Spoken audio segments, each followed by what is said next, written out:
Phone में एक पुरानी रिकॉर्डिंग चलाता है। रिकॉर्डिंग में श्यामलाल गांव की एक छोटी बच्ची को पकड़कर काला जादू कर रहा होता है। बच्ची चीख रही होती है और श्यामलाल तब तक काला जादू करता रहा जब तक बच्ची की मौत नहीं हो गई।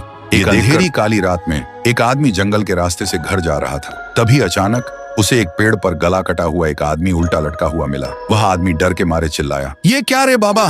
तभी अंधेरे में से एक आवाज आई, खून चाहिए।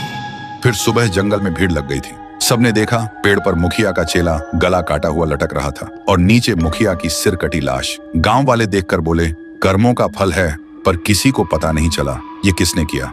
फिर एक दिन गांव के कुछ लोग फुसफुसाकर बात कर रहे थे, शायद मुखिया का खून श्यामलाल की आत्मा ने किया होगा। उधर दूर खड़ा गांव का पुजारी सब सुन रहा था। उसके चेहरे पर अजीब सा डर था, पर वो कुछ बोला नहीं, बस चुपचाप वहां से निकल गया। फिर रात को पुजारी सो रहा था, तभी उसने दीवार पर एक परछाई देखी। वो डर गया, फिर भी उठ गया और बाहर निकलकर इधर उधर उस परछाई को ढूंढने लगा। तभी नीचे से किसी ने उसका पैर पकड़कर जोर से खींच लिया। सुबह पुजारी के घर के बाहर भीड़ लग चुकी थी। उसका शरीर जमीन पर पड़ा था, पर सिर गायब। सब लोग बोलने लगे, ये श्यामलाल की आत्मा का काम है। लेकिन लोगों को पता ही नहीं था, उनके पीछे थोड़ा सा दूर देव खड़ा था और उसके चेहरे पर हल्की सी मुस्कान, क्योंकि कुछ साल पहले गांव वालों ने उसके बाप श्यामलाल को जादू टोना के शक में जिंदा जला दिया था। और उसी दिन से देव ने कसम खाई थी, जिसने मेरे बाप को जलाया एक एक को काट डालूंगा। और उसके बाप को जलाने का फैसला मुखिया, पंडित और हरि का था। हरि गांव का सबसे शरीफ आदमी, पर असली मास्टरमाइंड वही था। सबको उकसाया भी उसने ही,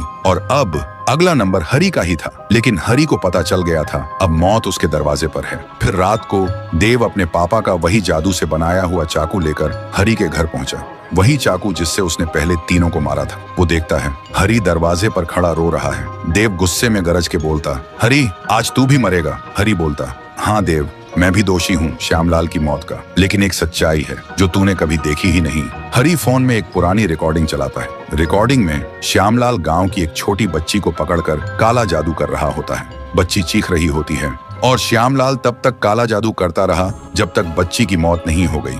ये देखकर देव का सांस रुक जाता है। हरि धीरे से बोलता, देव, तुम्हारे बाप ने 5 बच्चों की जान ली थी और दिन ब दिन और भी ले रहा था। सुनकर देव की आंखों में आंसू आ जाते हैं। तभी अचानक काला धुआं उठने लगता है और धुएं में श्यामलाल का चेहरा बनता है। वह चीखता है, देव, तू मेरा था, मेरा। और अचानक काला धुआं देव की गर्दन पकड़कर उसे हवा में उठा लेता है, जैसे वो देव का खून पीना चाहता हो। देव चीखता, नहीं पिताजी, नहीं। हरि बोलता है, देव, तू बदला ले रहा है, पर सच तो ये है तेरा बाप तुझी को बलि बनाना चाहता था।